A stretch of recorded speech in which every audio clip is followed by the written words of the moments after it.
Welcome to this course on compilers. My name is Alex Aiken. I'm a professor here at Stanford University, and we're going to be talking about the implementation of programming languages.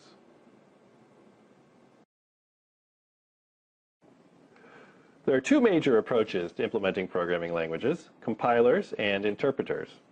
Now, this class is mostly about compilers, but I do want to say a few words about interpreters here in the first lecture. So what does an interpreter do? Well, I'm going to draw a picture here. This box is the interpreter, and it takes, and let me label it with a big I, it takes as input your program that you wrote and whatever data that you want to run the program on, and it produces the output directly, meaning that it doesn't do any processing of the program before it executes it on the input. So you just write the program and you invoke the interpreter on the data, and the program immediately begins running. And so we can say that an interpreter is online, meaning the work that it does is all part of running your program. Now a compiler is structured differently. So we can draw a picture here, which we'll label with a big C for the compiler. And the compiler takes as input just your program, and then it produces an executable.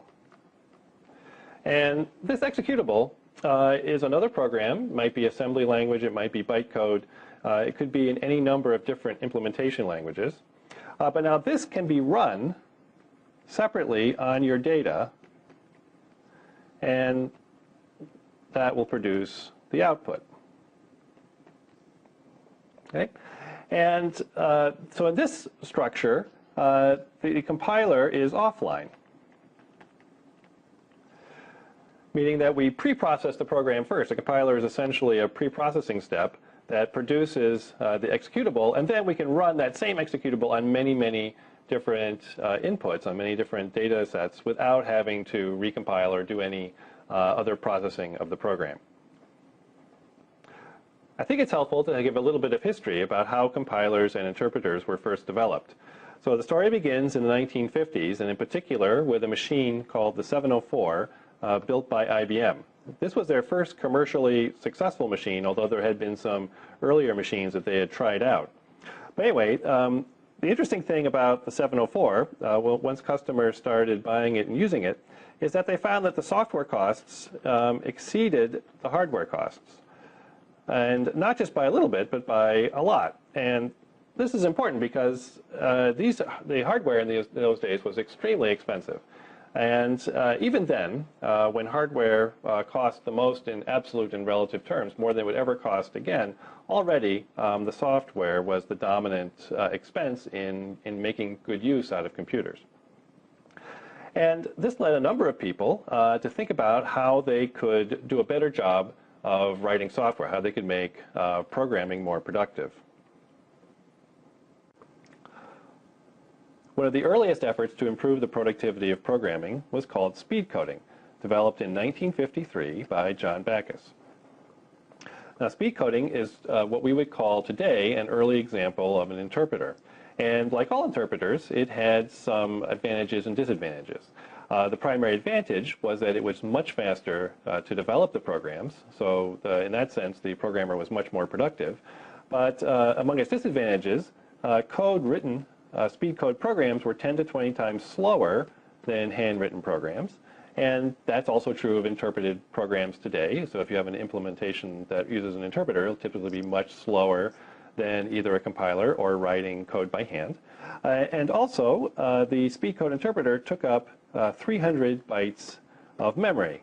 And that doesn't seem like very much. In fact, 300 bytes today would seem like an incredibly tiny program. But in those days, you have to keep in mind that this was 30% of the memory on the machine. So this was 30% of the entire memory of the 704. And so the amount of space that the interpreter took up was itself a concern.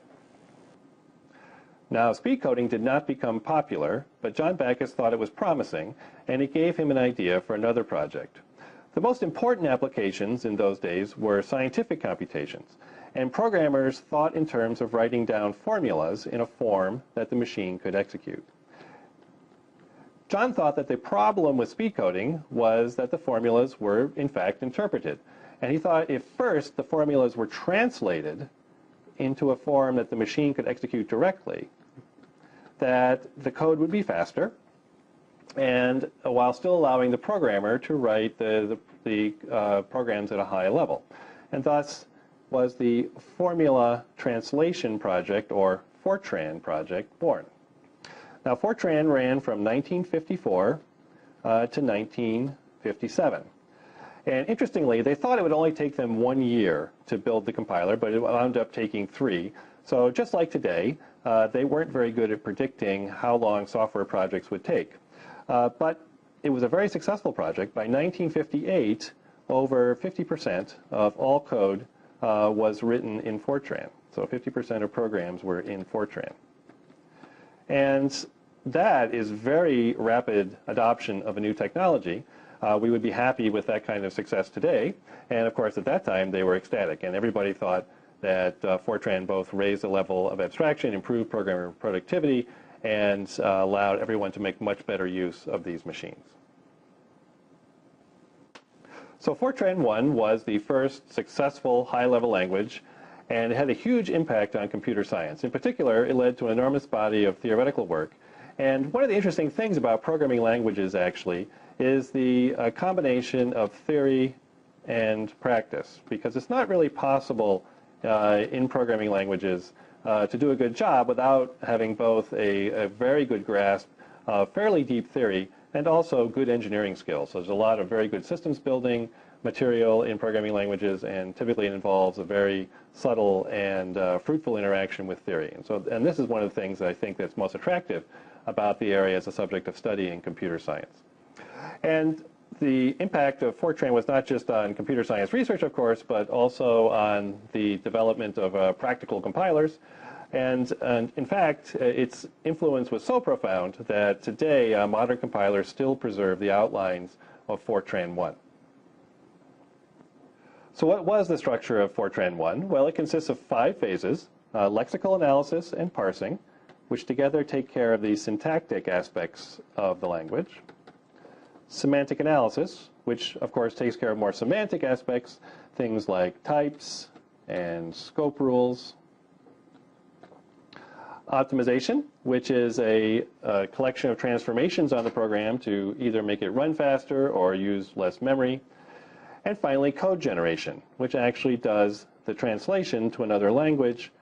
And depending on our goals, that translation might be to machine code, it might be to a bytecode for a virtual machine, or it might even be to another high-level programming language. Well, that's it for this lecture, and next time we'll pick up here and talk about these 5 phases in more detail.